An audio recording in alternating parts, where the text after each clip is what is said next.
In a world where legends rise and fall with every punch, where the roar of the crowd fades, but the stories live on. This is where those stories are told. This is Talkin' Boxing with Billy C.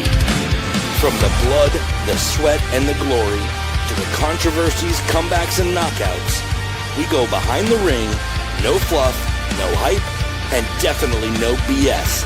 Just the truth behind the fight game. And we've been doing it for over 2 decades. A podcast pioneer, now a Hall of Famer. Great. What's that ego gonna be like? And next, the comeback kid. Wait, isn't he like 90 or something? Shut up, he'll hear you. The reigning, defending, undisputed, heavyweight champion of boxing broadcasting. It's Talkin' Boxing with Billy C. And it's on now.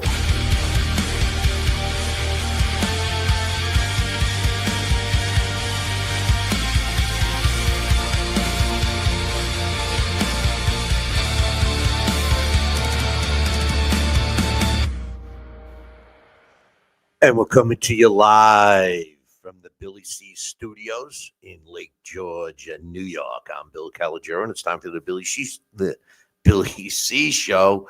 Good morning, good day, good evening, whenever you're watching, whenever you're listening. I hope you're doing okay today. Today's show is being brought to us in part by my book. That's right, Tom Molyneux, From Bondage to Better Spending the Planet, is available right now where all good books are sold. You can get a copy of this book right now while you're watching or listening to this very show. Just visit Amazon.com. But wait, there's a special. That's right. I keep forgetting about that. If you visit BillyCBoxing.com, we have a holiday special. It's going through this year, I believe through January, $12 a copy. It's some kind of special that the publisher's doing, so you can get it direct. That's the way to go. I've been asked about signed copies. Unfortunately, I can't sign those, but I'd have no problem signing it if we run into each other at an event, or even if you ship the book to me, I'll sign it and ship it back. But anyway, as usual, busy show scheduled for you today. We're going to be talking about Gilberto Zurdo Ramirez and his Cinco de Mayo fight that set up against David the Mexican Monster Benavidez, assuming he gets past so far in January. Today is the return of Alex Pierpaoli. That's right. He's going to be joining us. And since Alex is going to be joining us a little bit later, we'll be bringing the blast from the past with him. Today, we're going to be doing a blast on a former top heavyweight contender in the 1940s. His name, Elmer Violent Ray. You've probably never heard of him, but it's a guy that you definitely should. We're going to update you on the latest boxing news, including updates on Jake Paul and Anthony Joshua. I'll be giving you the Billy C Boxing featherweight rankings. It's their turn this week. I'll be breaking down and predicting a couple of good fights scheduled for this weekend and much, much more. But first, let's talk about David Benavidez's big win over Anthony Yarde this past weekend. Look, the bottom line, I thought David Benavidez looked good. I still feel the same way. He has no footwork, no defense. Yarde did not perform the way I had expected him to. I've seen him fight several times, and he's much more aggressive out of the gate than he was on Saturday night. I don't want to start any kind of controversy. And you know what? While I'm mentioning controversy, let me bring my man. I told you guys Alex was going to be joining us, and here he is right now. What's up, brother? Good evening, Billy C. How are you? Oh, I'm doing well. Thank you very much. You can hear me? Oh, that's awesome. I hear you. So listen, I wanted to bring you in because I'm about to say something controversial. First of all, I know we were talking. I was playing DAZN salesman this weekend with you and upgrading, because yes, boys and girls and children of all ages, I have bit the bullet and bought the $45 a month deal with DAZN. Now, with that said, I watched the fight. I'm assuming you watched it, right? Yes, I did. All right. Did you notice? Did you notice when they were meeting at the center of the ring and they were about to touch gloves. The referee was given the last instructions, and he says, touch gloves. Did you notice anything right at that second? I don't think so. No. Well, you know what I saw, and I want What? everybody to go back and watch this because I don't know if it meant anything or not, but it certainly gives me a reason why I don't know. I'm not going to make any assumptions, but I saw Anthony Yarde wink at David Benavidez. He gave him a wink. Now, I don't know if they were going to go out to dinner or something later in the night, or if maybe they had already been out to dinner or somewhere. But, I was just starting my thing here, Alex, and I've seen Yarde fight a bunch of times. And the guy, the biggest problem with him is that he jumps out of the gate as a gangbuster and loses gas by the 6th or 7th round. He didn't do that. It looked like he was trying to conserve his energy. I'll give him that, but he never really let loose. What's your thoughts? I thought he couldn't because I think I liked the way Benavidez fought him. I thought Benavidez really crowded him. And I think that Yarde is the kind of guy that needs about a yard to get his punches off. So I thought Benavidez prevented him from really landing significantly because he never gave him the range that Yarde wants. And I give Benavidez that credit for that because I think you brought up some good points. I mean, I think he is a little limited maybe in footwork and stuff, but I think he makes up for it in his other qualities. One is being just really good hand speed for such a big man and throwing a lot of punches. And he's bold and he's smart. I'm looking forward to him fighting Zurdo Ramirez. I mean, that's a big jump in weight. And it does make you wonder, will he be able to come back down? But I thought he handled Yarde very well. And maybe that wink was just like his like, let's get it on wink. I thought maybe it was I got the check. We're all good, bro. We're good. But in any event, no, listen, credit to Benavidez, no doubt. His hand speed, his constant punches, his punch output, no doubt makes him a dangerous opponent. And obviously he's got pop. But where I think he's short, and like I said in the beginning, he has no footwork. He's extremely flat-footed in there. Reminds me a little of Herman Munster walking towards his opponent. But he's been kind of flying through, and he hasn't really been tested. He had a limited amateur career. We'll see. I like that fight too, assuming that Ramirez gets by Safra in January. And then he already goes, with Benavidez. We'll talk a little bit more about that because the guy that's being left out here is Jai Opetaia. But in any event, also Benavidez, improves to 31-0 with 25 knockouts, and Yarde falls to 27-4 with 24 knockouts. And you wonder where he's going to go from here without being labeled the, perennial gatekeeper. But all right, I'm going to say it, and I don't know what you're going to think, Alex. Probably not too highly of me, but I'm not a fan of Devin Haney. I'm sorry, he's boring. I'd rather watch paint dry. Here's what bothered me in that fight. Make no mistake, Devin Haney looked great in that fight. For that one round, he looked like a vicious killer. And I'm saying to myself, this is the kind of guy that Devin Haney, with the skill set he has, if he fought like he did in that one round, I can't see how anybody wouldn't want to watch him fight. But he didn't. It was like, okay, yeah, see, this is what I can do, but I'm not going to do it. And he just played it safe for 12 rounds, and he's boring. It's a boring fighter. What's your thoughts? Yeah, I kind of agree with you.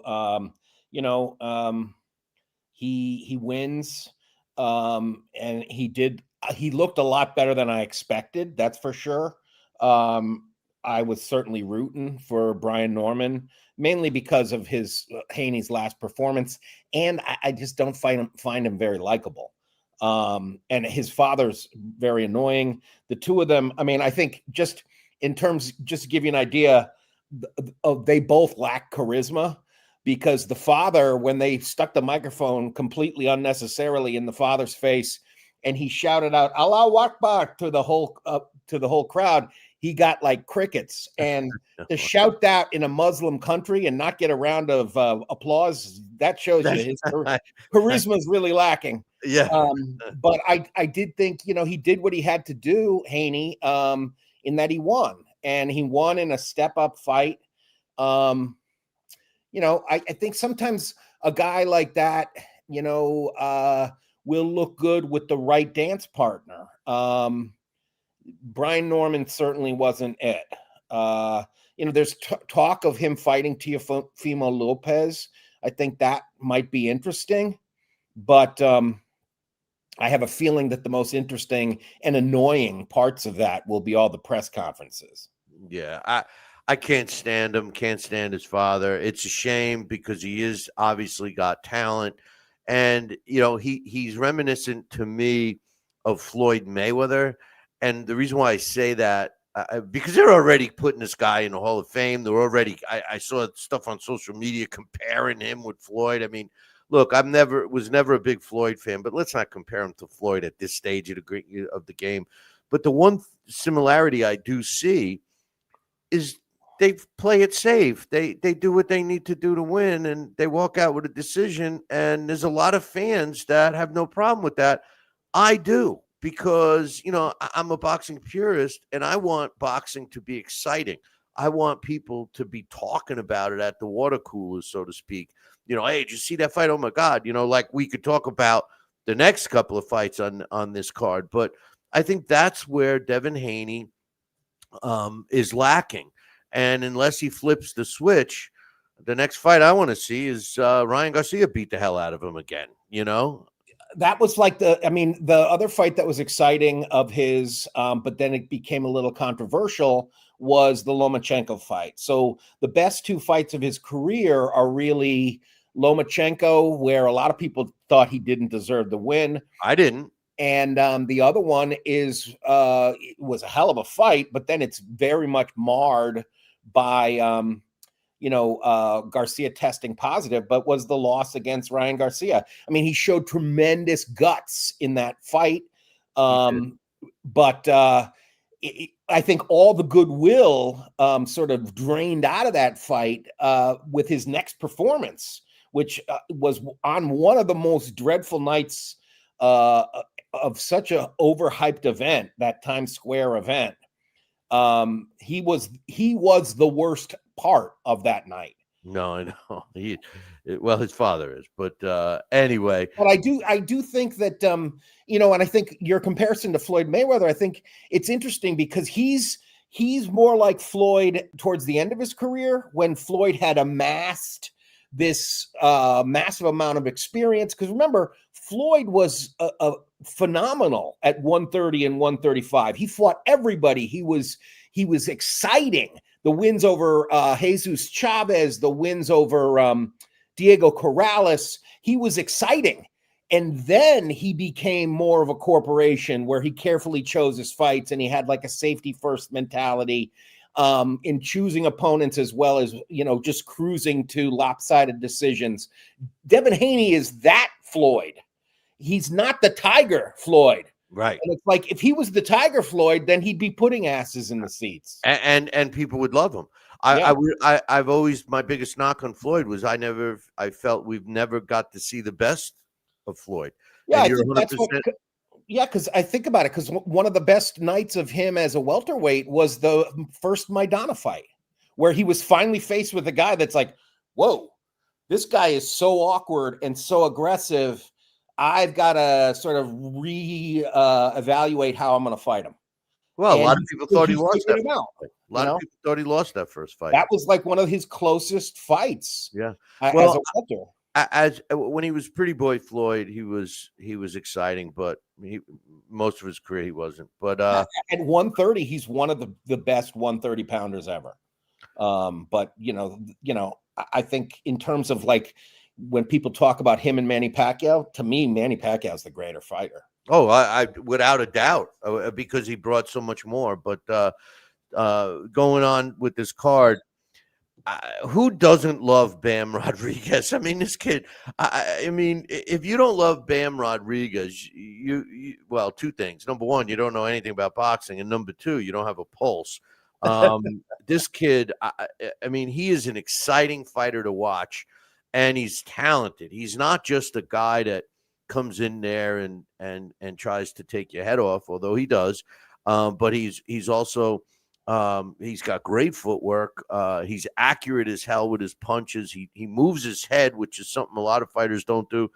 I love this guy. I really can't find anything negative about Bam Rodriguez except the fact, and it's not even his fault, except the fact that everyone's pushing him to constantly move up in weight. And there comes a time when you just can't move up anymore, and but in any event, he beat Martinez. Listen, 1 minute and 25 seconds in the 10th round. It was waved off, and he remains undefeated at 23-0 with 16 knockouts. What's your thought on the fight? Yeah, I think that's, I think I echo everything you said. I mean, he's one of the most exciting fighters in the sport today. He's definitely pound for pound quality, like top 5 pound for pound. It's,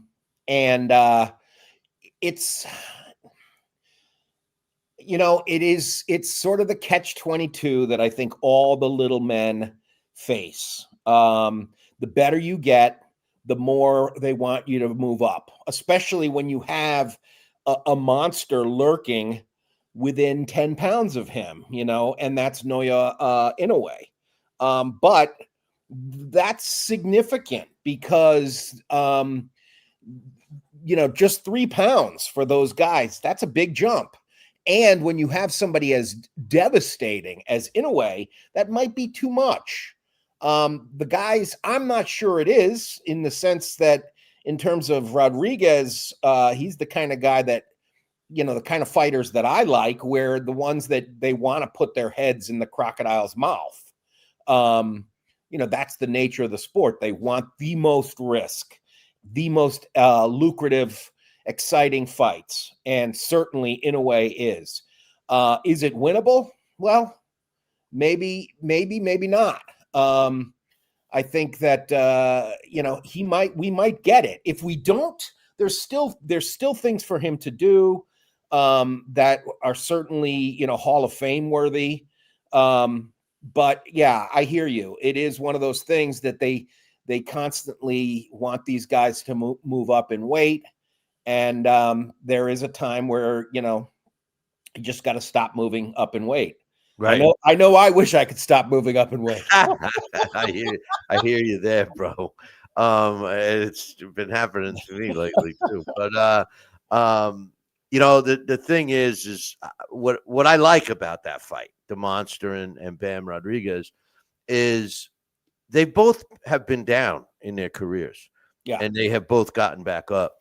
And I'm not so sure Inoue has fought a guy like Bam Rodriguez. Now, obviously, he's fought, bigger fighters. He's in the upper weight class, but I don't think he's ever fought a guy as talented as Rodriguez. And I'm looking forward to when and if they make it. But yeah, I mean, I think that's one of the things that more so than never losing, the idea of that's what life does too. Why do we fall? We fall so we could learn how to pick ourselves back up.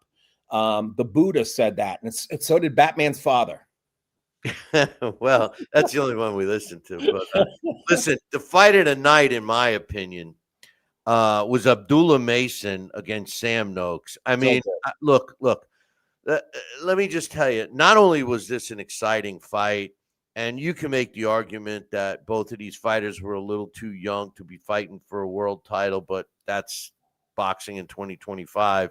20 wins now for Mason at 21 years old.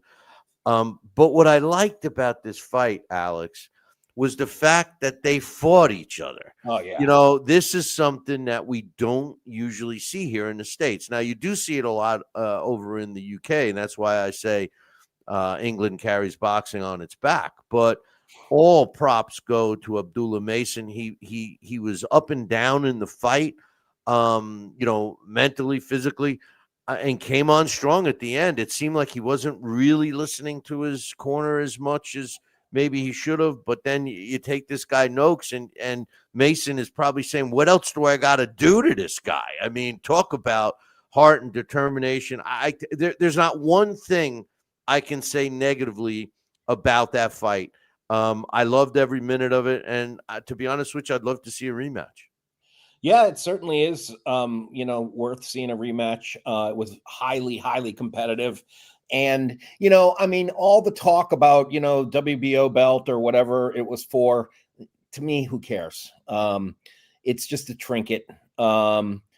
It's the fact that it was two young, hungry fighters who want to challenge themselves and each other to bring out the best in each other. That's what we got. And that was, it was well worth it. It was, it was the event. It was the fight of the night, I think. Clearly. Or the fight of the morning. Cause I mean, that's just grueling to have the last fight be at 6 o'clock in the morning. I don't know how the hell they did that. Oh, that would be perfect for me. It's leading up to that point. They didn't get to sleep for 3 hours. I know. The other fight, they probably got there at 9 o'clock. The fight that I saw the other day was started at 4 in the morning. I'll get to that in a second, but I want to just 1 second before you go. One thing I did want to mention was that, I think one of the things that I remember when I learned, from like the best trainer I ever worked with in my limited boxing experience. One of the things that Brian Clark over at Ring One Boxing in New Haven always used to talk about is how to put your shoulder on your man, to fight behind as much as an angle as you possibly can. And if you watch Abdullah Mason, oh man, he is the angle he gives a guy. It is beautiful. He fights so much behind that lead shoulder. He does not give you much to land on. But the way he was so competitive and stayed in punching range, it still ended up being, because a lot of times, you can have a dull fight when a guy is giving you that severe angle, because it's like, he's nullifying all your shots because he's able to pick them off, knock them down, stuff like that. You can't hit on him. He's not squared up. But these guys mixed it up so much, it still was a competitive fight. He stayed in punching range. He got off his shots. Noakes got off his shots. What an exciting fight. It was because I think at one point Sergio Mora or somebody was mentioning how wide of a stance Mason had. And I think that was one of the things about it. He's got incredible balance. He's got just very good fundamentals. And it's fun to see that today when so much of the sport is sort of not as good as it used to be. He definitely has a lot of really good basics. The big question here now is what does Mason do now? Does he take this approach? Like we'll be talking about, David Benavidez. He has a couple of good fights at the light heavyweight division that he seemingly keeps, changing divisions when the fight isn't there. He wanted Canelo at super middleweight. He's in the light heavyweight division. He's got Biev, he's got Bivol, two big names that should get big paydays, and he's jumping up to fight Ramirez. It makes you wonder. Not going to happen now. The Bivol Beterbiev rematch, or because the way they were talking about it, it seemed almost like it was off. I wasn't sure about that. I think they're still from what I have not heard that they weren't going to do it. I heard more that they weren't going to do it right after the fight, but I think, zeros are convincing them to have it justifies a third fight. Both of those fights were close. Each guy got a W out of it. Now let's go for the third, Yeah. But I want to make a point before I get into the Takuma fight from Monday. So we talked on the show, and I don't know how much you've been up on it, but this TKO, Dana White, Zuffa Boxing, the changes that they want to make to the Muhammad Ali Act and all these things, and you've been hearing kind of both sides of the story. And in a nutshell, the promoters today are mad because basically Dana White says we're cutting all you guys out of it. The sanctioning bodies are mad because Dana White basically said, and we're cutting your belts out of this. We don't need your belts. And, people saying, oh, they're trying to ruin the sport, blah, blah, blah, the Muhammad Ali Act. Well, the way you could look at it is a couple of different ways. And one way is that if what Dana White and Zuffa Boxing and Al Rashid are trying to do, the cash cow of boxing for all the sanctioning bodies and those plethora of belts would kind of be kicked to the curb, and you'd be dealing with one belt and everything else. But the problem is boxers always jump for the most money, right? Well, I think what we're seeing here, and we saw it, and mark my words, whoever's watching, mark this date down, because I'm telling you what we witnessed on Saturday. Some of those young fighters that were on that card, you had that super featherweight out of Saudi Arabia, Muhammad Edkiel. There was a couple of other guys, Sultan Al Muhammad. There was a 16-year-older that opened up. What we're seeing, I believe, is the beginning of this league and the young fighters that are going to get into this league. These guys that were on that card are going to be those guys. And for this to work, it's going to take about 5 years to develop the fighters. Once the fighters are developed and they're fighting each other and we're getting, Mason Noakes type fights all the time, people are going to flock to it. Getting the cherry picked fights and the least dangerous fights for a belt, for this, for that, I think is going to, if this does work, this is what we saw. We saw the beginning recruitment stage, in my opinion. Keep an eye on those young fighters because you're going to see them again. What do you think? I think that definitely sounds likely. It definitely does sound like they're trying, and I'm not sure it's a good idea. As personally, there's nothing I like about Dana White at all. I don't like MMA. I don't watch MMA. I think everything I've seen about him, he seems like, this is my opinion, he seems like a sleazeball.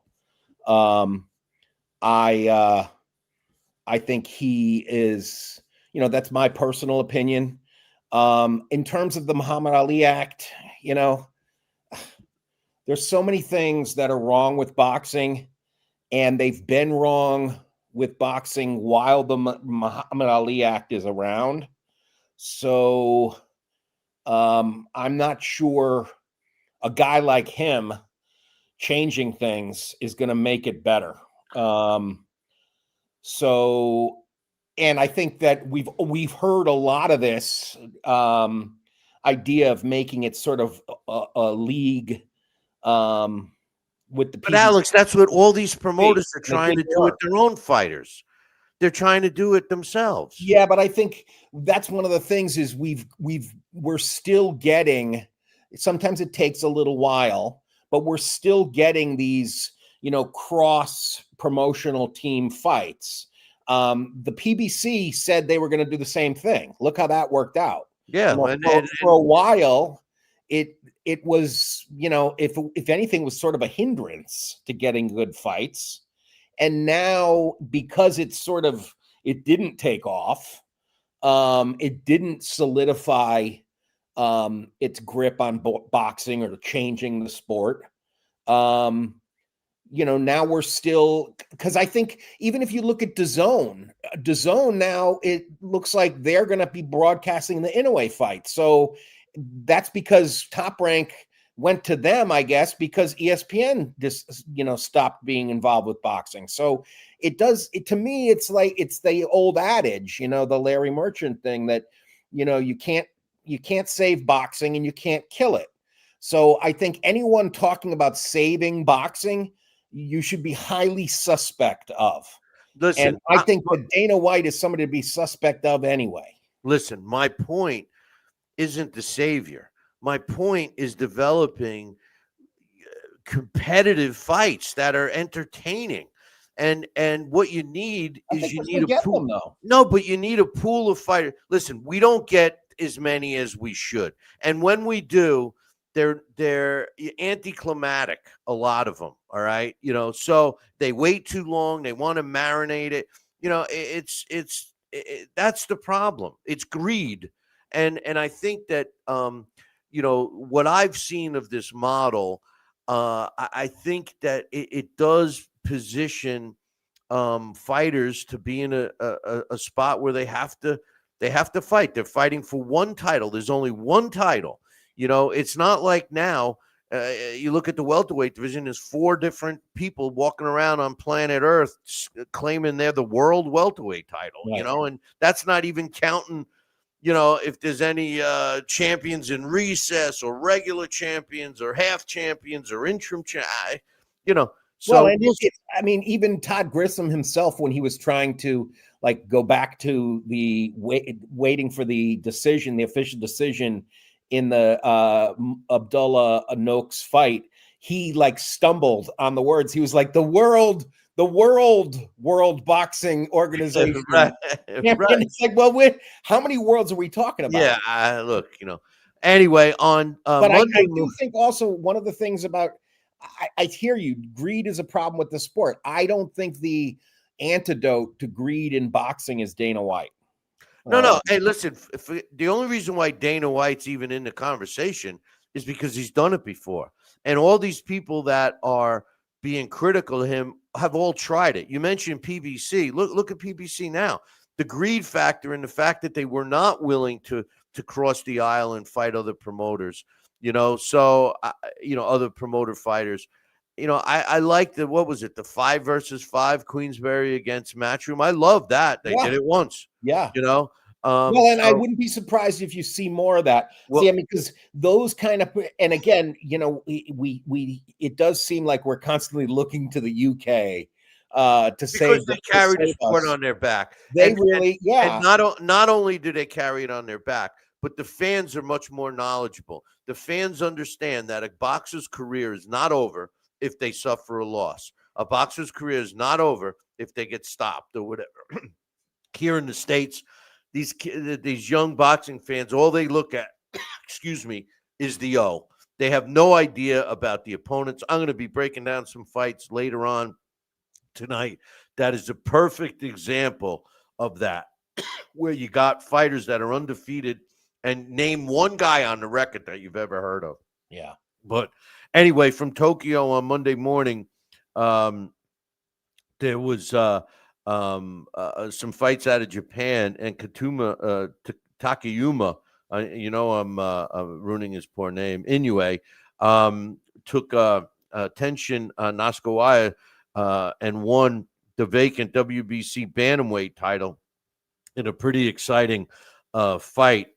I don't know if you saw that, but it was on. You mentioned Top Rank. Well, Top Rank has their own streaming channel now. Top Rank Class or Top yes, I love it. And this was on that. It was live on that. I thought that they showed a female fight live a couple of weeks ago. I didn't realize that they were showing that fight card live Monday.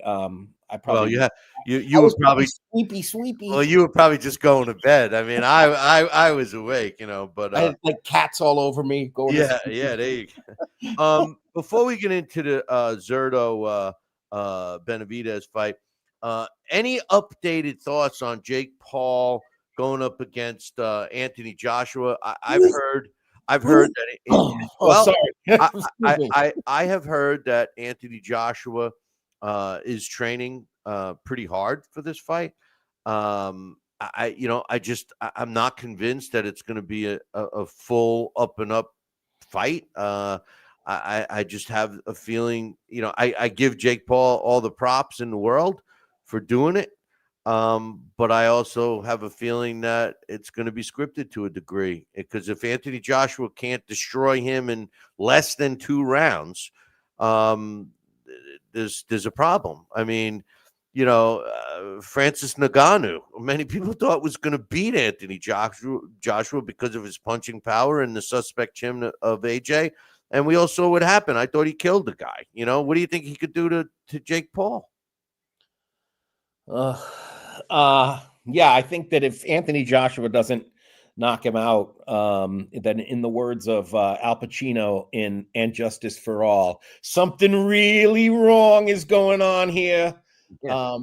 I think he's going to win, but I don't think he's going to knock him out. I think that he's going to carry him. He's not going to try to knock him out. Yeah, I think if that's the case, I don't want to see it. No, because that cheapens boxing. But really that they're going to have, over 100 million views, right? I guess. I don't know. It kind of makes me ill, Bill. It really does. I'm not interested in it. And, I remember my cousin sent me a meme the morning of the Mike Tyson, Jake Paul, of this guy at church, and it's like, sweet baby Jesus, please let Mike Tyson kill Jake Paul. That's really how I feel, I mean, and I know there's something wrong with that, because I don't want him to kill him, but I just don't like the man. I think the greatest thing he's doing is what he's done for women's boxing. That second Katie Taylor, Amanda Serrano fight was just tremendous. But yeah, I'm not at all interested in him and any of his antics at all. But listen, he's in a win-win situation, because even if he loses, which he should, in any way he loses, he got in the ring with this guy. And, in addition to helping women's boxing, he's also one hell of a promoter. And like I said last week, I believe, the last promoter that, in my opinion, that, made you want to go see a fight no matter what, was Don King. I haven't seen a promoter as instrumental in making big fights as since Don King. I believe is Jake Paul. But I guess, see, this is my problem, and I know I'm one of those. I'm a Gen Xer, so I'm not a boomer. I'm not that old, but I am a Gen Xer. Hey! You're not a boomer either. I am. Are you? Yeah. I caught it. I just by the hair of your chinny chin. Well, listen, I made it by a couple of years, apparently. All right, okay.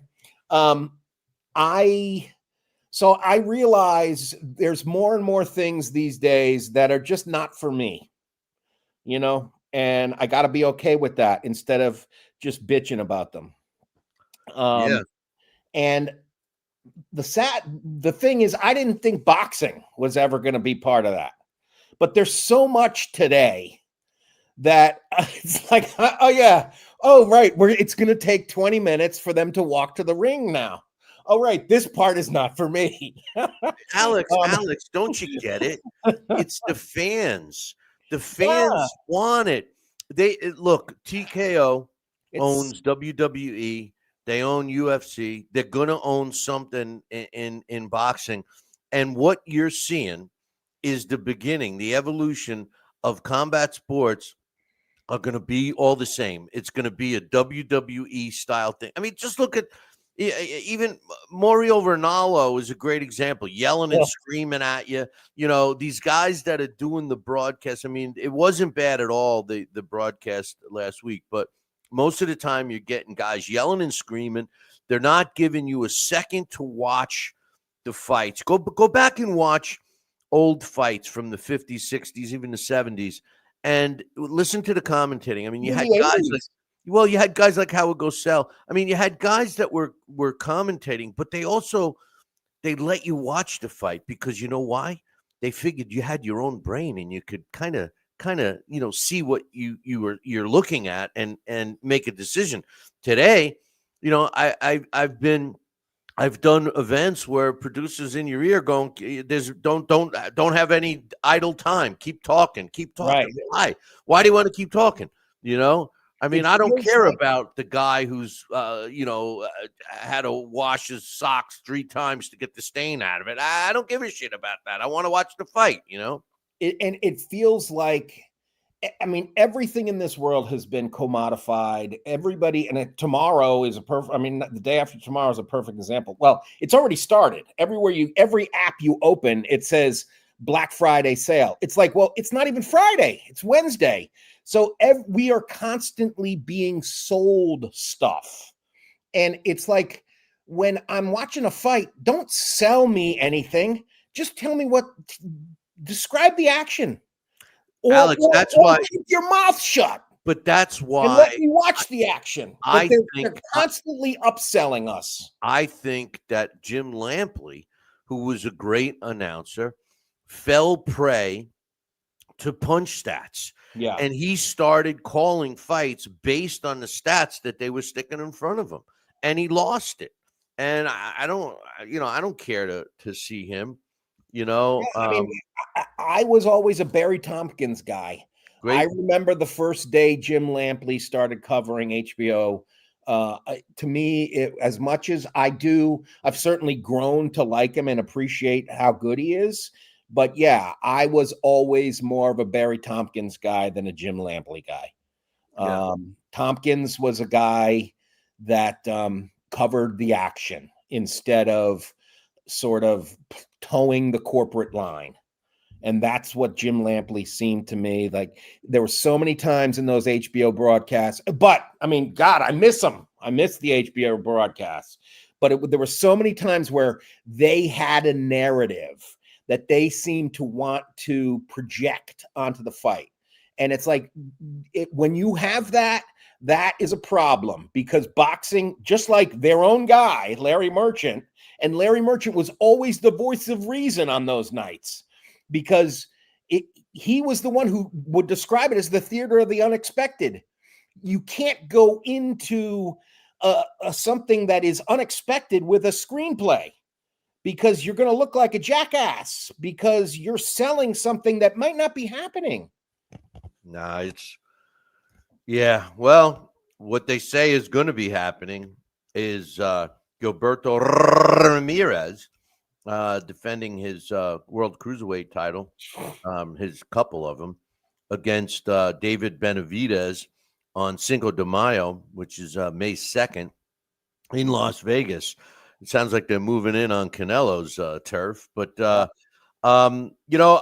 my initial thoughts on this is, Benavidez, I believe this was only the fight that he had Saturday, if I recall correctly, was his third light heavyweight fight.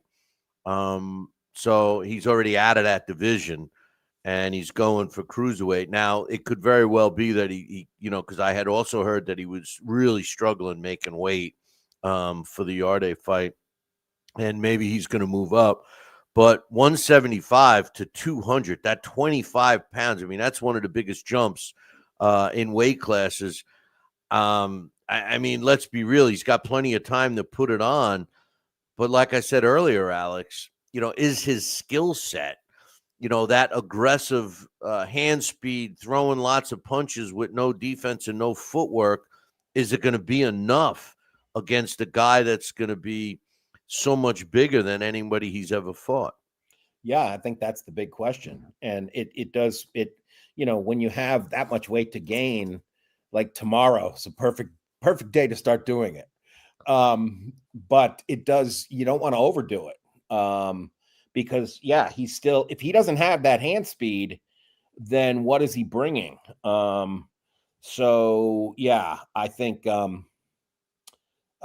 it's definitely, but I think that's what makes it interesting.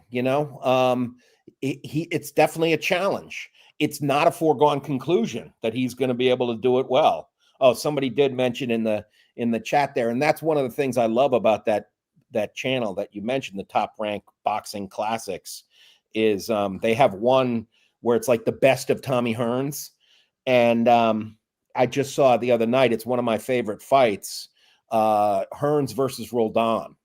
And it's the commentators are Tim Ryan, Gil Clancy, and Marvelous Marvin Hagler.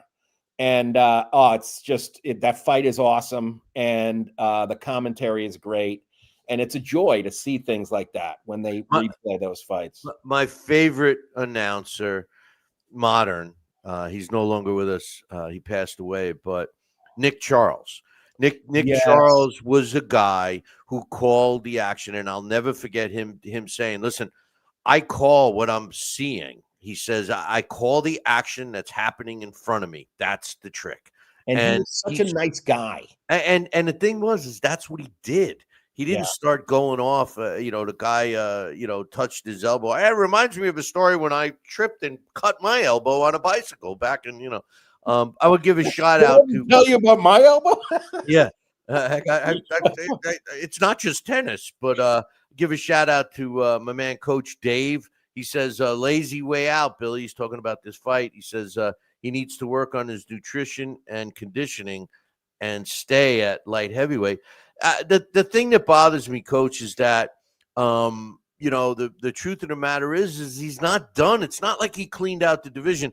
If he cleaned out the division, I wouldn't be saying anything, but he didn't. There's still big fights left in that division, and I think there's a mega event with another Mexican on Cinco de Mayo, right? Yeah, that's very appealing, So, but it's appealing. It's Coach appealing. Has a good point, because it is more of a challenge to stay fit and stay in that division and clean it out, where it's hard to be making the weight than to bulk up.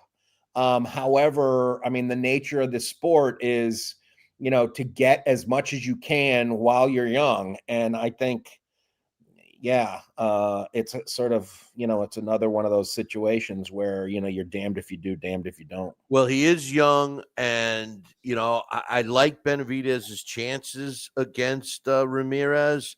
They're very similar fighters, with their talent.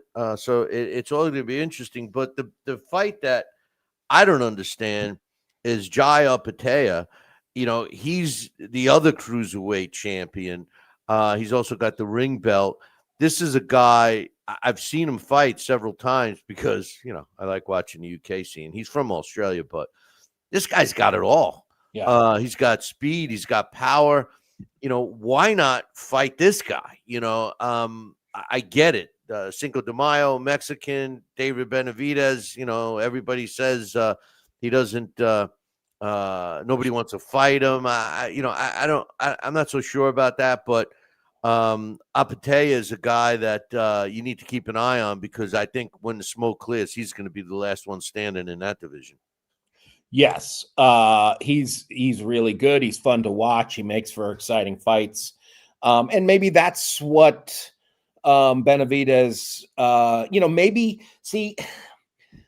So much of this is a dangerous game that they're playing, because these guys walk around much heavier than their weight class they're fighting in, and the way they make that weight is dehydration.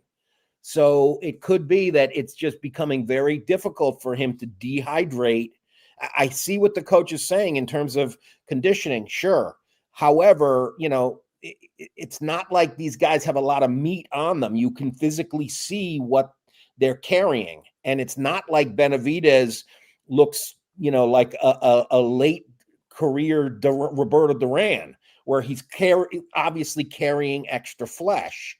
he doesn't look like that. So it could be that he is just growing into a bigger man, and that dehydrating down to 175 is getting very difficult.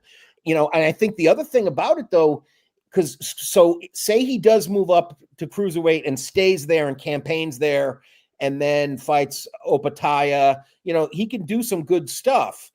If it might be even more dangerous if he does like a Roy Jones or a Chris Bird and comes back down to light heavyweight, because that might be even more difficult for his body. I think a good remedy would be go back to same day weigh-ins, Alex, because then we would get true weight classes. They would hydrate up a little bit, but you have a weigh-in in the morning, the fight at night.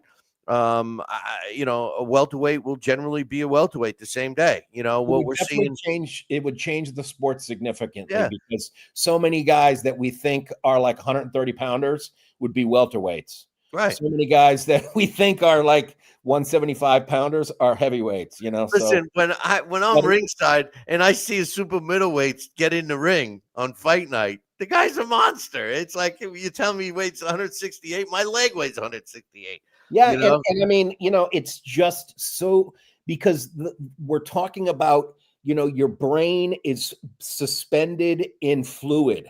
So the more dehydrated you are, the more you are reducing the fluid in the brain, and that's just not a good idea when you're going to go out there and get it bashed around. Well, speaking of bashing around, having you on the show, we had to do a blast, and I got something I want to show you. Ladies and gentlemen, here it's time for the. I'm pretty sure this is the music that played when Billy C was in high school. Anywho, it's now time for Billy C's Blast from the Past.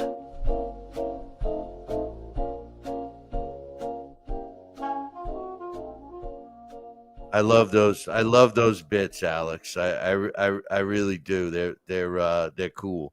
But in any event, Elmer Violent Ray is our blast from the past this week. Alex had some time to join us, so we figured we had to do a blast from the past, and we bounced around a couple of names. And I remember talking about Violent Ray once before, and I actually reached out to his family, and I'm considering this next book. He might be it. I have some ideas rattling, but tell us about Elmer Violent Ray. Yeah, this was a good one. Elmer grew up with a speech disorder and a love of big game hunting. His first appearance was in 1937, and you'd find him creeping about with his beloved double-barrel shotgun, whispering what became a sort of catchphrase, "Be very, very quiet." Oh, wait a minute. Is this you got the wrong guy? This is the wrong Elmer. Yeah. My bad. Yes, Elmer Violent Ray. And it does seem like Violent Ray was one of his nicknames. At one point, it seemed like he was called the Florida Hurricane. Bearcat Ray, right? Bearcat Ray, Kid Violent. At first, when I first looked, I was like, boy, there's really not much on this guy. But then, and we used to talk when we did this as a routine thing.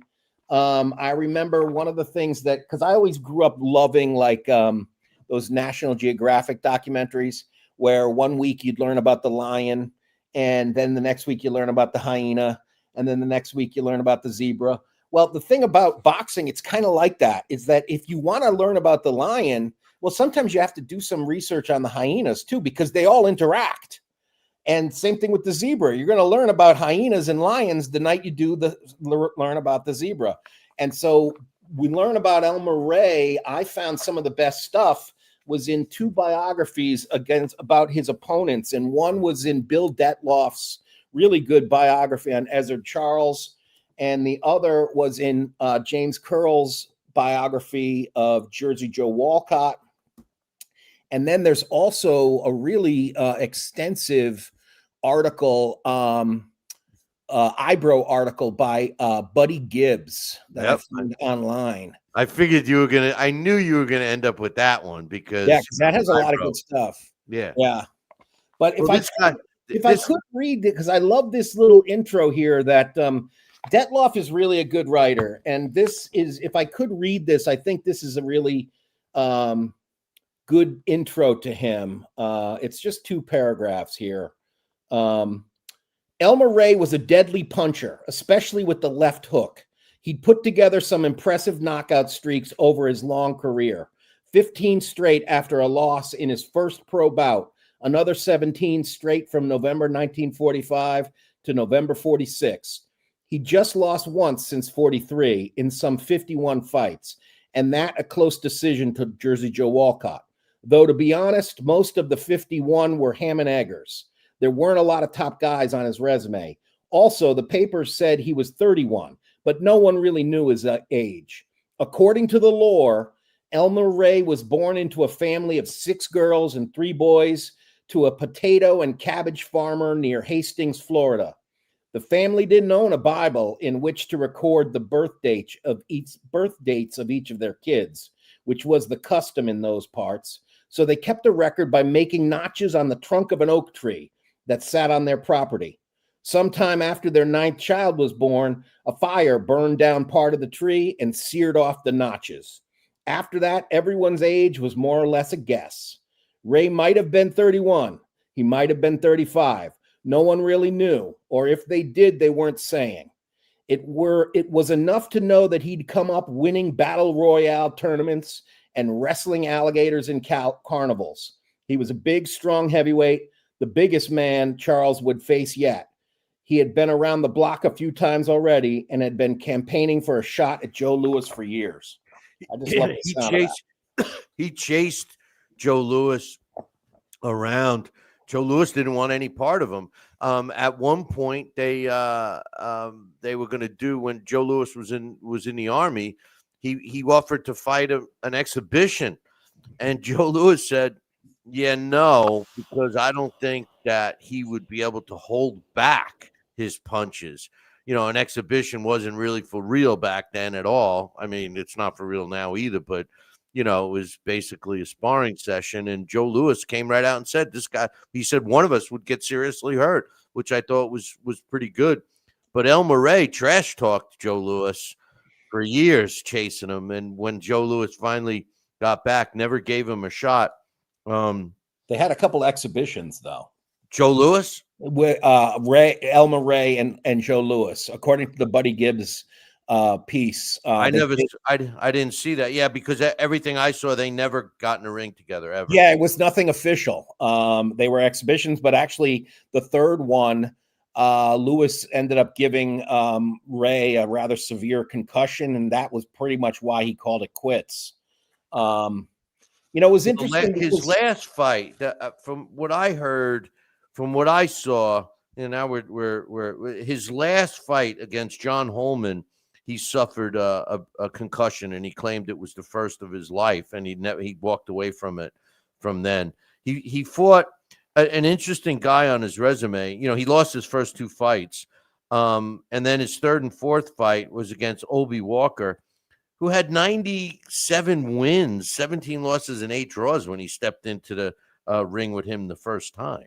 I mean, which was pretty amazing. You know, he fought him 4 times in his career. He also fought Ezra Charles. He also fought Jersey Joe, beating him once. And, you know, my favorite was the story, I'm sure you crossed it, was the Alligator promotion, right? Yes. With Tommy O'Laughlin was Charlie Burley. Now, here's another thing that I couldn't find. Maybe you did. According to him, he was Charlie Burley's manager, and stumbled across the town that Violent Ray lived in, and was complaining that he couldn't find any opponents. And they said, "Oh, there's a guy right outside. He fights alligators. He's a fighter. He's this and that." And he put him in. He claims he put him in with Charlie Burley, and he almost killed Charlie Burley. I don't see it on his record anywhere, and I don't. It was a sparring session. Oh, okay, all right. Sparring. Yeah, Buddy Gibbs talked about it. O'Loughlin, he said and this was another one of his nicknames, Florida Flamethrower. This is the quote from O'Loughlin. The first time I saw him was out there in the street. He was sitting astraddle the hood of a car with his big feet up on the fenders. He wore one of those funny flat hats, a greasy patched overall jumper, and he was hog fat. He didn't look like much of a fighter to me, but he agreed to go on. And so he did. He sparred with Burley, and Burley was a lot lighter. He put, I guess, he hurt Burley. He didn't put him down, but he almost went down. And then at the end of the sparring match, O'Loughlin gave him $8. And then he started to walk away, and he gave him a 10 spot. And the 10 spot was with the entreaty, don't come back tomorrow because I don't want you to spar with my guy. but until he signed with him, he had no management, and they started. He became kind of known. Move up to 1946 in a fight with Lee Savold, who fought Rocky Marciano. It was that he had fought Rocky Marciano too, and many people thought it was a fixed fight because Lee Savold was a journeyman. He could fight, and he was destroyed by Ray in 2 rounds. And when his manager booked that Jersey Joe Walcott fight at Madison Square Garden in 1946, nobody was buying tickets. They thought it was BS, and that's when that whole alligator promotion happened. And I love the story. I can picture it. The way I read it was simple as this. The way the lore goes, a truck was driving down the road in New York, and it was hitting bumps, and a crate that happened to have had a man-eating alligator in it fell off the truck, right, and opened up and had a little boy ready to eat him. And who comes out of the woodwork? It almost sounds like Jack Johnson's autobiography. Violent Ray wrestles that alligator and the kid to safety. And the manager claimed to his dying day he had nothing to do with it. But most other people say, yeah, then why was all the press happened to have been there with the cameras? And Ray was dressed all nice, and he was trying to throw. He says, I don't want any credit. I'm just trying to help the white folks because God looks at us as all the same. And I just thought it was a great promotional thing. And he ends up beating Jersey Joe Walcott, a split decision at Madison Square Garden. And the guy who never made excuses kind of made excuses in that fight. Jersey Joe said he separated his shoulder in the 8th round, and he couldn't really fight his fight. And maybe he was telling the truth because when they fought again a few months later, it was another close fight, but this time Jersey Joe won a majority decision. Yeah, one of the things in the James Curl book, the quote from Jersey Joe was, I bowled Ray across the ring with a left in the opening round and should have finished him then, but my legs strangely wouldn't respond. To this day, I don't know why. My right hand was broken in the 5th, and I stuck to left hooks the rest of the fight. The decision was a split, and I lost by a point. I cried in the dressing room. I felt that I had let Felix down, even though our piece of the gate, I guess that was his promoter, our piece of the gate was 18 grand. When he came in, I said, Felix, I'm through. I can't fight anymore. But of course, then he kind of changed his tune soon after. And yeah, they met again. And it looks like, that the Orange Bowl in Miami, that sounded like an absolutely crazy event because I guess it had been raining and I guess the ring was not covered. So it was soaked. So they were like slipping and falling down, slipping and falling down. And it was also the crowd. It must have been segregated because this is Miami. And what year was it? 1947. So there was like a white section and a black section. and very few people were sitting in the right seats. You could go to your seat and find other people in your seat. The press section, I guess, and this I was wondering, Billy C., when you were covering fights at that time, did they used to sit you down and then have a board that everybody in press row would lean on the board? Because that's actually, we all had little chunks of rocks that we used to write the stories with. Because like Fred and Barney Rubble. Nobody had invented a pencil yet.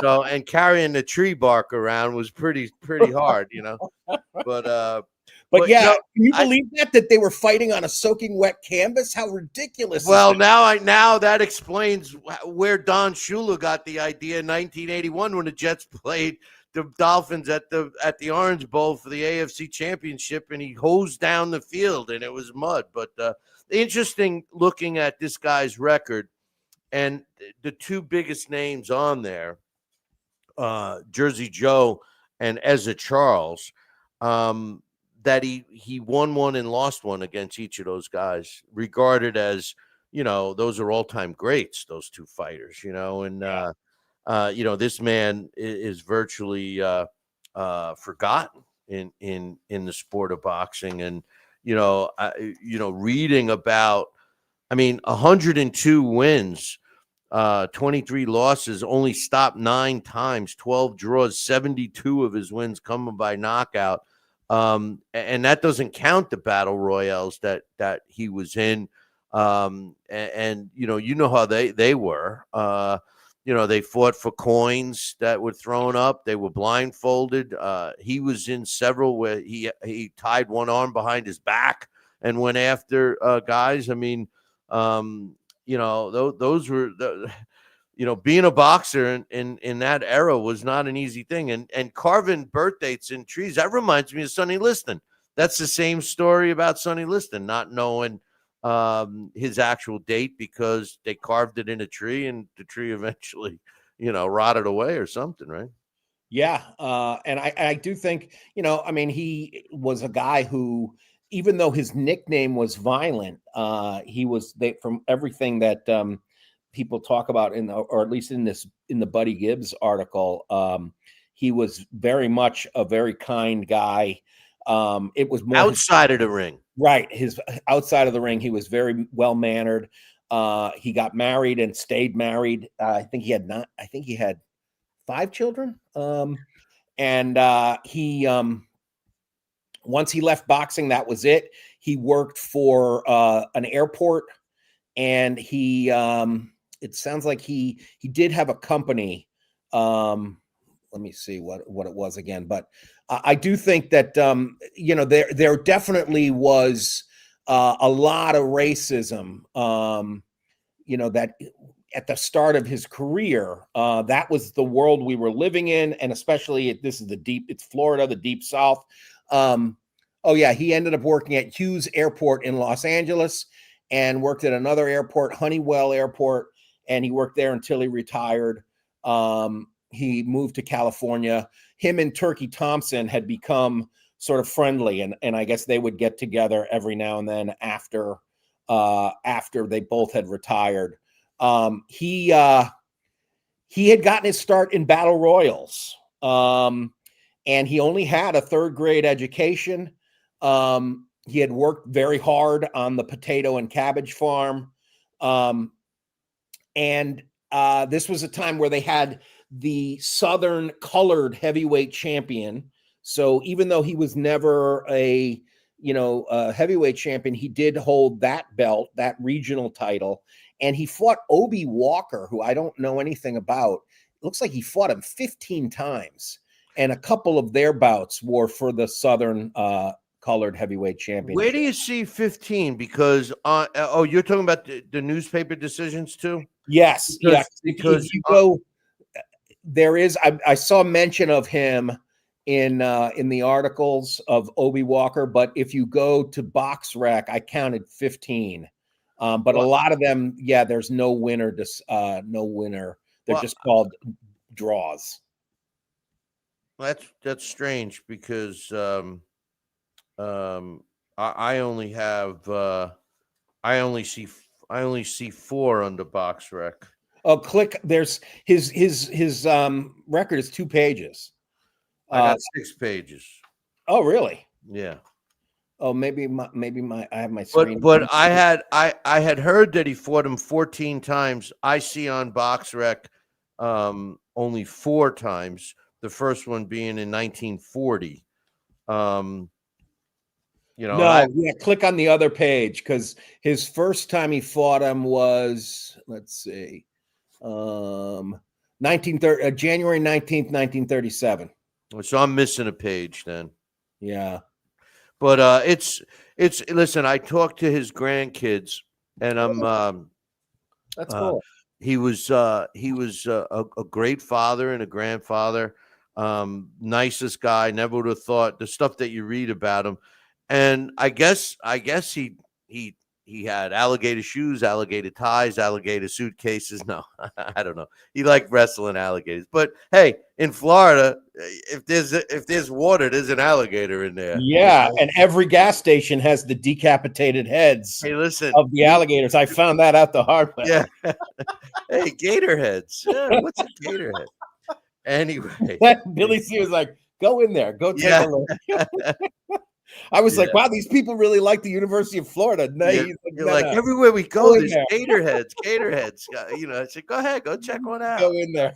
And I came out of my mouth must have been hanging open. But yeah, it does say in the Buddy Gibbs article, he does say that that when he fought, he had the exhibition with Joe Louis was in January 25th, 1949, also at Miami's Orange Bowl.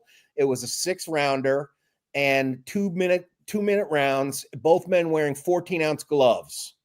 And the gate was $35,000, $35,658, 12,211 people paid to see it, and it was broadcast on Netflix, I think.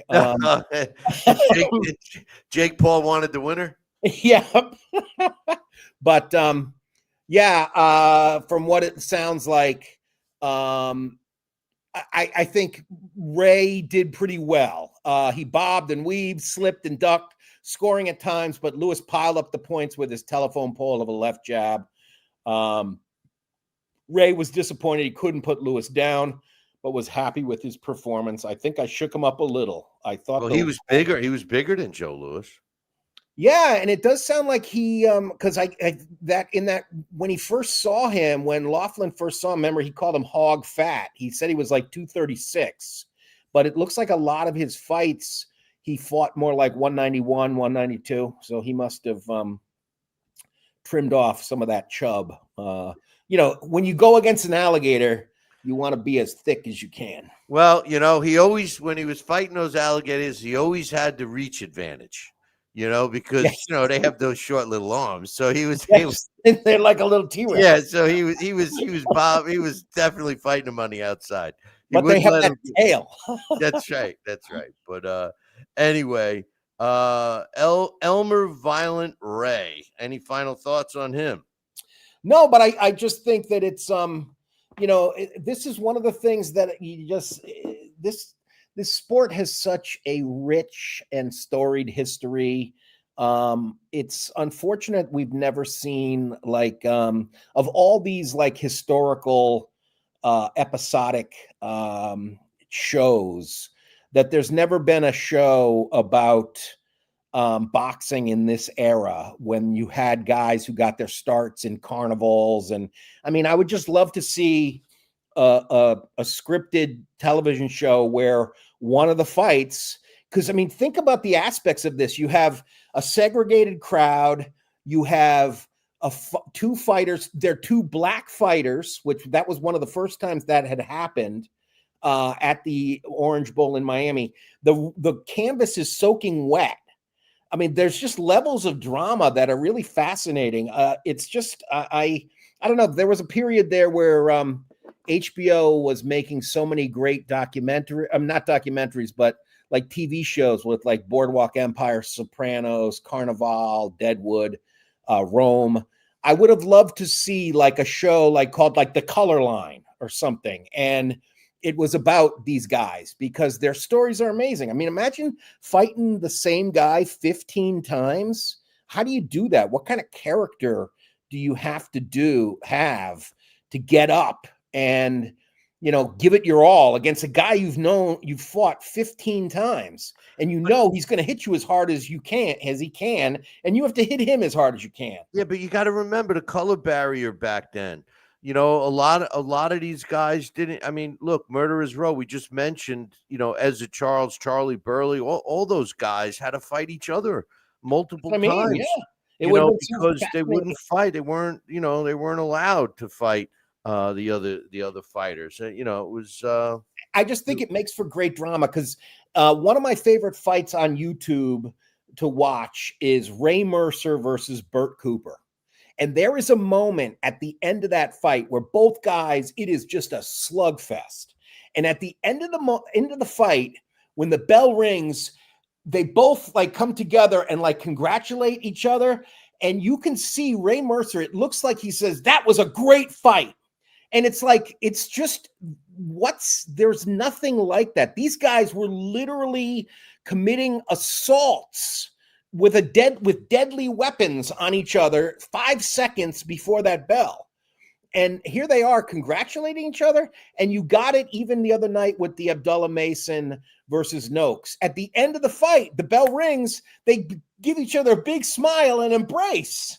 I mean, but that is drama, man. If you go through history and all the great fights, they always ended up. It's called respect. It's seriously, and I don't know. I think that kind of a drama is to me, that's fascinating. That's why I keep coming back and watching it, as much as there's so much ugliness attached to the sport and in the outside world around that these fighters are in. But between those bells, man, that's where you get the beautiful stuff. This is why I have said time and time again, I've even incorporated in acceptance speeches where I think that the young boxing fans need to educate themselves because of the rich history of the sport of boxing.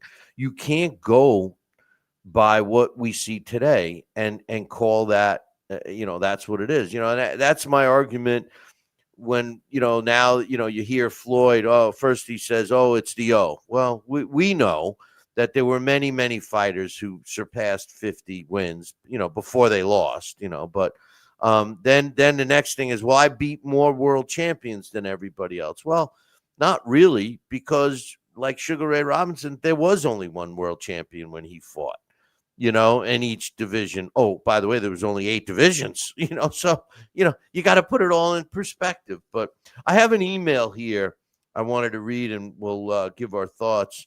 My man Jordan from the UK, he says, hey, Billy C, I hope all is well with you guys. A bit belated, but it's great to have you back. Yes, yes, I do have some motivation, but he said just a few points.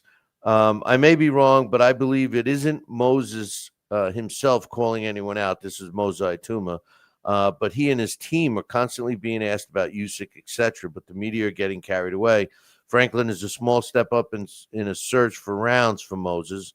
As you said in the past, once you get to the world level, you can't step back or calm down. You're lean, so you're still learning. So it's a decent fight. And Frank Warren knows how to build up his fighters. We have to remember Moses is just 20, and one thing he has is time. Okay, he's got another point, but this is a follow-up, Alex, because I feel that Moses Ituma is getting way too much recognition and a fast track. He's got one big name under his belt, and that's Dillian White, and a lot of people think that fight was fishy to begin with, and he was demanding a shot at Usyk.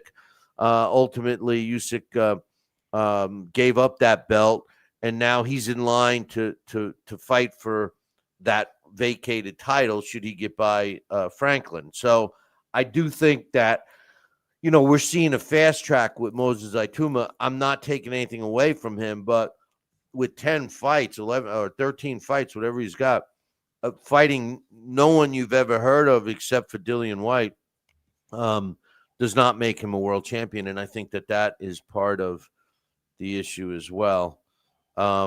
He says, on to Chris Eubank and Ben. They didn't need a rematch, not because the first fight wasn't good enough, but because the first was perfect. The first fight with Eubank Sr. showing up last minute, the 70,000 capacity, back and forth for 12 rounds was a British classic. Eubank must have had some issues weight-wise. In the second fight, there was a rehydration clause. He says he's not a fan of. I'm a Eubank fan, but predicted Ben to win both fights, but Eubank looked so drained in the second fight. Like you, I'm not a fan of punch stats, but I would like to compare Eubank's punches thrown in the first fight to the second fight. He seemed like a shell. Well, I will tell you this, in that fight, and Alex, I don't know if you watched both of them. I did. And the Conor Ben in the second fight was like the Tasmanian devil. I mean, he just was all over Eubank. And no disrespect to Chris Eubank Jr., but he just, I don't know if he's been, I don't know how to say this nicely, but maybe he's not as good as everybody thought. Maybe he's been hanging around too long. But I will tell you this, Conor Ben looked fantastic. And, that's the problem with the sport of boxing, Alex, is that you see these performances by fighters and you say to yourself, okay, you finally got it. That's the way you fight. And then the next fight, they don't fight anything like it. Daniel Dubois is a perfect example. The fight that he fought against Anthony Joshua, he looked unbeatable. He looked like Mike Tyson. Steps in the ring with Usyk and does nothing, Yeah. Yeah. I mean, I did not pay for that rematch, but I did read about it. And yeah, like you're saying, I think a lot of the descriptions that I read about and even the highlights that I did see, Ben looked like a terror, and Eubank Jr. moved around more like Eubank Sr. So whether it was the weight, whether it was that he's just sort of, not what he was. The first, I think I agree with that email that the first one was a damn near perfect for, like, in terms of what the best you're going to get out of those guys. It was certainly good for Ben to get the rematch because he got to sort of prove himself there. But I certainly I don't know, in terms of the other issue with Moses. I think Usyk is way too much for him at this point. He's still very green. 100%. So, that's not to say it might not happen, because I think that's sort of the nature of the sport in the sense that, strike while the iron's hot. But I think that would be, he's got only a couple more fights than Leon Spinks did when he fought Muhammad Ali. So it's not unheard of that he'll get a title shot. But I think he's not going to get a title shot and do well at this point. No. The whole idea is to get a title shot and try to win it. You got to climb the ladder. You got to fight another guy. Look, he refused to fight with Frank Sanchez. Yeah. And Frank Sanchez would have been a great fight with Moses. That would be interesting. Yeah. So he turns down a fight with him. I don't like that. I don't like it. And I think it could be like the writer of that email said, it could be that his management wants him to get a big payday. But I don't want to get big. That's going to help him. That's not going to help him. Well, I didn't think that there was a need for a second fight. And quite honestly, I was 100% wrong, because I picked Eubank to win the second fight again. And I loved that Conor Ben won it. His email just went on to say, you'll read this email on the show. It'll be after the Benavidez-Yarde fight, but I'm thinking that Yarde will beat Benavidez. As a Brit, I'm biased, but I think he's being underestimated. People should go back and look at the Kovalev and Beterbiev fights. I'm gambling a little that Benavidez, who's a great fighter, isn't the same as he was back at 168. Obviously, my man Jordan was wrong. I thought Yarde had a chance. Thanks for the email, Jordan. I thought Yarde had a chance if he attacked Benavidez in the first 3, 4, 5 rounds after that. And that's what I predicted, that he wouldn't win, but he didn't even really attack him. to be honest with you. But anyway, there's a couple of fights this weekend, and oh well, I might as well do the whole thing here for you, Alex. Insight, edge, and no pulled punches. This is Billy C's fight previews and predictions.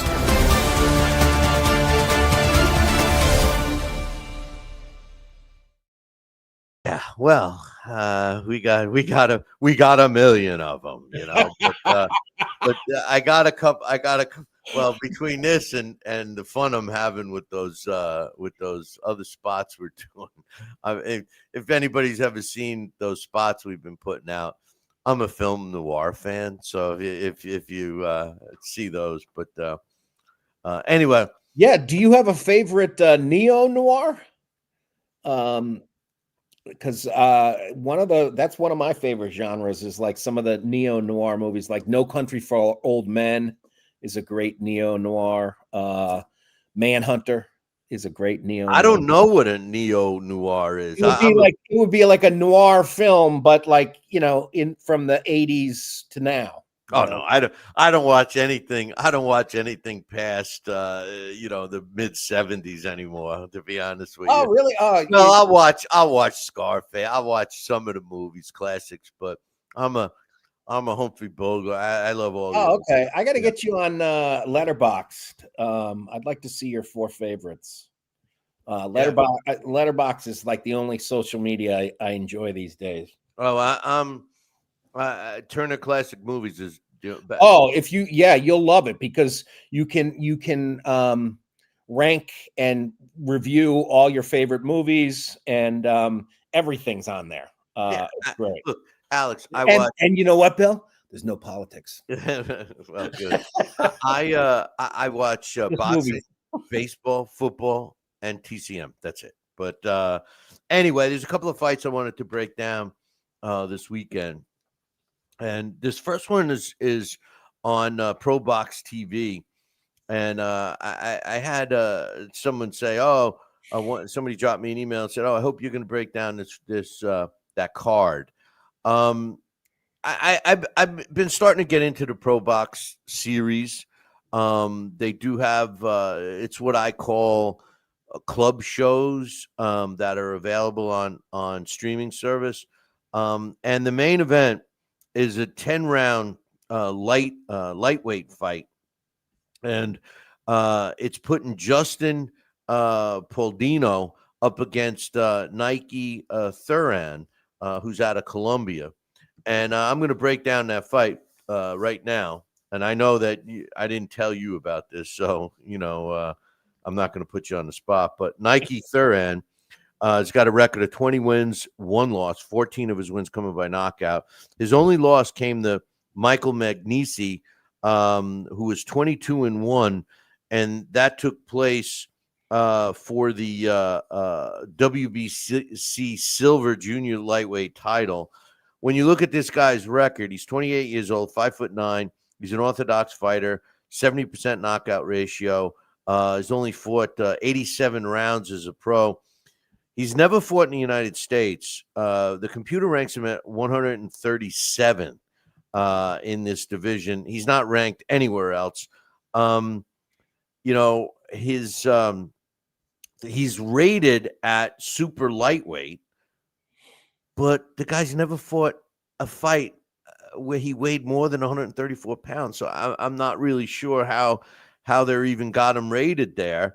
When you look at his resume, he's got some good-looking fighters based on the records, but I never heard of him except for one, and that was his best win. It was an 8-round decision over Rafael Hernandez, which took place in April of 2022. Hernandez was 32 wins, 15 losses, and 3 draws at the time of the fight. Now he steps in with Justin Paulino and Pauldo, and Pauldo has got a record of 19 wins, 2 losses, 9 of his wins coming by knockout.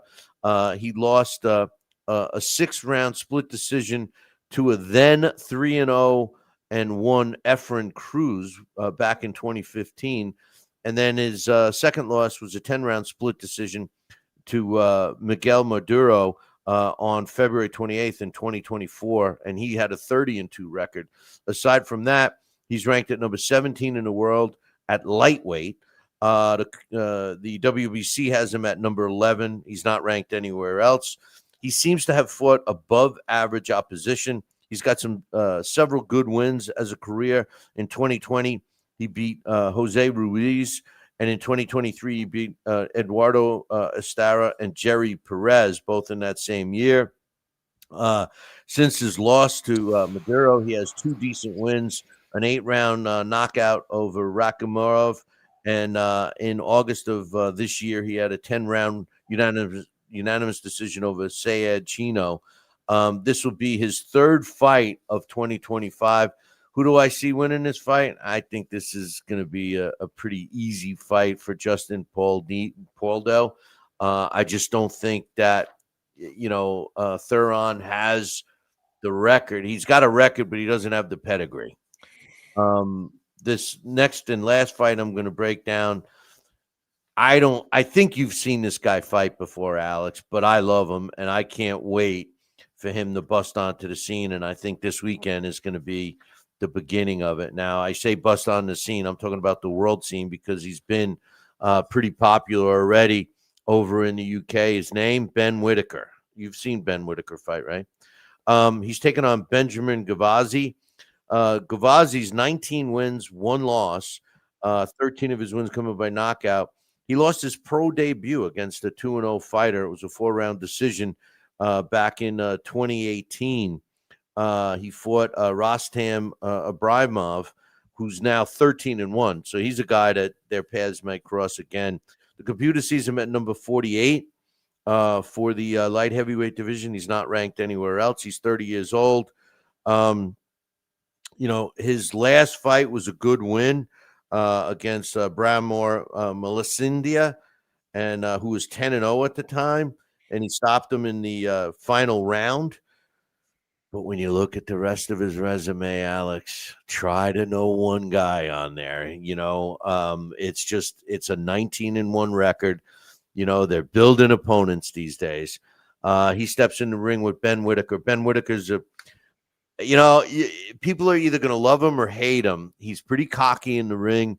He does some pretty funky stuff. I am just curious to see how long he can keep it up as he moves his, level of competition up. He's 9-0 with 6 knockouts and 1 draw. He's ranked number 41 in the world by the computer. But all 4 of the sanctioning bodies have him ranked. The WBC has him at 9. The WBO has him at 12. The IBF has him at 14. WBA has him at 13. He's not ranked for Billy C. Boxing Rankings, The Ring, or ESPN. He is 28 years old, 2 years younger. He's 6'3". He's got about a 67% knockout ratio, but he's got some decent wins on his resume. His pro debut was against a 6'6". This is what I love about the Brits, man. He fights a 6'6" guy in his pro debut, knocks him out. He beat in his second fight, he fought a 6-0 guy, won a 6-round decision. And in his third fight, he fought a 6-3 guy. I mean, it's like that. And then the weird fight on his record was his last 2 fights against Liam Cameron. The first fight seemingly was going Cameron's way. I remember watching a fight. They both went through the ropes, and Ben Whittaker couldn't continue. He hurt his knee. Cameron was all pissed off, and it was a technical draw. They went to the scorecards, and that was it. But they had a rematch. Yes, they had a rematch several months later. And in the rematch, Ben Whittaker knocked out Liam Cameron in the second round. So this will be his first fight since those. Alex, this is a no-brainer for me. I'm picking Ben Whittaker in this fight. Yeah, it looks like it's his fight to win.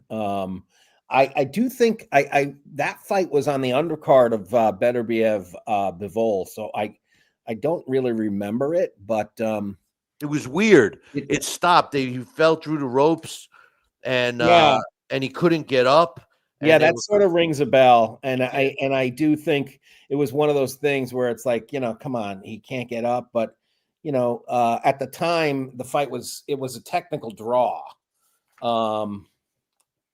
It was a technical draw, and people thought that he wasn't doing that well. That's why they were giving him a hard time. Yes, right. But he did avenge himself and scored a TKO, second round TKO in the rematch. That's my point. He did well. All right, so Alex, here's something we've been doing here. I got so sick of the ratings that and really what I get uptight about is you got the 4 sanctioning bodies, you get a good fighter, and if he's going to fight for another one of the belts, next thing you know, he's off their ratings. He's not even on their ratings, like he doesn't exist. But yet you'll have a number 3 ranked guy, Joe Schmo, and then number 2 and number 1 aren't rated, and you got all the rest of them. Well, to me, that is just spewing, illegitimate rankings because, they want you to pay for that ranking. And it makes me sick to see it. So I decided to do my own rankings again. I know we did it years ago. We got somebody in the chat room. King KO is saying Ben Whittaker. Out of curiosity, King KO, are you from the UK? Very clever. But that's so there you go. That's his take on that. Okay. Fight. Well, that a lot of people were saying that, and the injury, from what I recall, it didn't look like he really. It didn't look like he should have been hurt, to be honest. Yeah, I wish I could. I just don't remember it. They kind of they went crashing into ropes, and they both fell through the ropes, not out off the apron. They were on the apron, and then he couldn't continue after that. Yeah, that's what I know. That's the part that I would think I would remember. It's like, what's going on? Yeah. It's drawing a blank. It's called age. But age. Yeah. But anyway, so what I decided to do is do my own rankings, but I have a little twist here, Alex.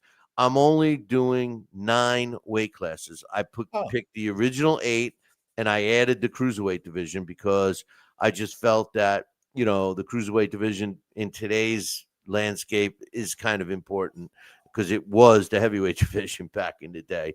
So when I'm breaking these down, you got to understand that I'm up to the featherweight. So once we get through the flyweight, then I'm going to be giving anybody our monthly ratings. I'll give you all 9. All you got to do is send me an email to get on the list, Billy@talkinboxing, TalkinBoxing.com. So what this is actually what is being termed the featherweight and junior lightweights, okay? Because that's what the featherweights would have been with the 8 original weight classes. It's going to get real interesting now, especially when you get down, because I got bantamweight and flyweight left. No straw weight, no junior fly, no, Wow. So all those guys, like you said earlier, you didn't even realize that, they're 3 pounds apart. That's a lot for these guys. Well, it wasn't when Pancho Villa fought, Right, but anyway, here's my top 12. I don't give a champion. I'm just giving you what I think are the top 12 featherweights in the world today. And bear with me if you don't like the way they are. It'll be fine-tuned. I'm going by who beat who, where they stand, etc., etc. So my number 1 featherweight in the world today, Rafael Espinosa out of Mexico. He's my number 1 guy. My number 2 guy is Emmanuel Navarrete. Yes, that Navarrete. I know it sounds like he's been around since the 40s, but he's still a top fighter. He too, out of Mexico. Since the 40s. What's that? Since the 40s. Well, he's right. I mean, hasn't he been around forever? Yeah. Maybe not as old as you. But my number 3 fighter, Anthony Kakashi. I love this guy. He's out of the UK. But the guy I love the most, really, in this division is a lot of interesting guys. But this next guy, I love watching him fight. Even though you could make an argument with me about his skill set, and maybe he shouldn't be at number 4. But his overall way he fights and the nonstop. I mean, this guy, the Energizer Bunny, is jealous of this guy. And who am I talking about? Nick Ball. Nick the Wrecking Ball out of the UK. He's number 4. Oshaki Foster is number 5 out of the good old US of A. Raymond Ford, he's number 6. I got to see Ray Ford fight ringside a couple of times. Interesting fighter. He's my number 6 featherweight. Number 7 is Stephen Fulton, out of the United States. Bruce Carrington is number 8 out of the good old USA. I love this guy, number 9, Jazza Dickens from the UK. He's my number 9 featherweight. Number 10, Charlie Suarez out of the Philippines. Number 11, Luis Alberto Lopez from Mexico. And number 12, Brandon Figueroa. So there's my featherweight rankings for this week. Next week we'll do the bantamweights, and then we'll finish up with the flyweights. That sounds pretty good. If you combine those two classes, I think that's a pretty good list there. Pretty solid list there, Billy. Yeah. I mean, that's it. The thing is, I take and look at all of them and evaluate who I think is the best fighters collectively. You know what I mean? Like, I don't care about if they got a belt or not, so yeah, it's going to be interesting to see the movement with them, how much I'm going to move them up and down and back and around and stuff like that, each month. So we'll have to wait and see on that. Yeah. So I'm shocked that you're not looking forward to Jake Paul, Anthony Joshua. You of all people, Alex. I thought, I really thought that was that you were. You want to hear something? You don't get mad at me. Don't get mad. Not that I'm going to be able to, but I put in for credentials for that fight. Where is it going to be? Florida. When is it? December 19th. Oh, so it's really happening, huh? Wow. Oh, it's happening. Yeah. Yeah. No, wow. A lot of people are predicting that it's gonna fall through, that it's not gonna happen. But I see it happening because I think it's a huge money grab for Jake Paul and for Anthony Joshua. I think Anthony Joshua, look, we had I don't know if you saw the interview with I had a note here. Speaking of seeing, did you catch Rick Reno in the background on the card this past Saturday? No. Did you see the guy in the funky outfit with the sunglasses and all of that? He was in every time they were announcing. He was leaning against the ropes. Oh no, I didn't see that. That's Rick Reno. He used to own Boxing Scene. Oh wow, quite the character. I couldn't believe that he was actually doing that. But was he the one who does he work for the Ring now? I don't know what his affiliation is, but there's something that's going on in Saudi Arabia and him. So there was somebody who seemed like a really colorful character who delivered one of the belts, one of the like made up honorary belts. Was it for Crawford, Canelo, or one of the other big fights where there was, this nebulous title belt, that was like re-engineered from alien technology. And hey, that's happening. You must be happy about that. About the so-called asteroid that may not be an asteroid. That's there's a lot going on. Yeah, we could do a whole nother hour. Listen, my son-in-law. UAPs. My son-in-law makes me go through all of that. There's so much. Yeah, the hearings this year were very interesting because basically, if you paid close attention, everything they said in there, it's like, so basically the X-Files, everything they talked about in the X-Files is true. Because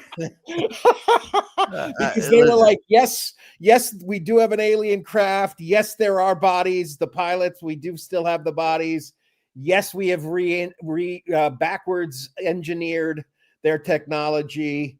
It's like, oh, so Agent Mulder was right on everything. and then they ended with, no, it was not a weather balloon. Okay, it wasn't. Yeah. And it's like, not only that, we've seen video of them firing a Hellfire missile at it, and it had no effect. So it's like aliens are real, and our weapons have no effect on them. Hey, I saw that. I saw that video where they're shooting the thing, and the ammo's just bouncing off this. It's like the Hellfire missile just bounces right off. It made Superman look like a wimp. But it's like, that seems like that could be a bigger story. Yeah. Anyway, Alex, I appreciate you taking the time and sitting with us again. I really Absolute wish pleasure. I really wish you could kick those damn kids to the curb and come on more often. But hey, just remember, if you feel a little sick on Wednesdays, between 5 and 7, you know what we got. And I'd love to bring back the blast from the past the way we used to do it. So but anyway, if I get COVID on a Wednesday, it'd be great. yeah. And nowadays COVID only lasts 24 hours. That's right. Yeah. It's just a head cold. But anyway, Alex, I appreciate it. And for everybody out there, thanks for joining us. Have a great and happy Thanksgiving tomorrow. But make sure that you tune in next week. Same bat time, same bat channel. Until then, I'll leave you with this. Ciao, baby.